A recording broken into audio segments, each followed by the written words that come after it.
உங்களுடைய தொழிலையும் கொடுக்கறதுக்கு உண்டான ஒரு தருணமாக இருக்கும். இந்த காலகட்டம் மேஷராசி அன்பர்கள் நிறைய சொத்துக்களை வாங்கக்கூடிய ஒரு நேரம். உங்களுடைய இன்வெஸ்ட்மெண்ட் எல்லாமே எந்த இடத்துக்கு போக போகுது அப்படின்னு கேட்டீங்கன்னா ப்ராப்பர்ட்டி சம்பந்தப்பட்ட இன்வெஸ்ட்மெண்டாக மாறப்போகுது. நிறைய மேஷராசி அன்பர்கள் ஜுவல்ஸ் எல்லாம் பாத்தீங்கன்னா வாங்கக்கூடிய ஒரு 2026 தான் இருக்கும். ஏன்னா கடந்த காலத்துல அதிகப்படியான ஒரு நகைகளை நீங்க அடமானத்திற்கு வச்சு அதை மீட்டெடுக்க முடியாமல் ரொம்ப பரிதவிப்புல இருந்திருப்பீங்க.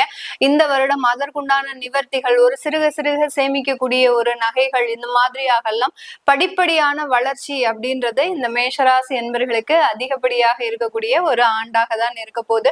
இந்த காலகட்டம் மேஷராசி பெண்கள் தன்னுடைய தொழில்ல ரொம்ப கவனத்தோட இருக்கணும். மற்றவர்களின் பேச்சை கேட்க கூடாது.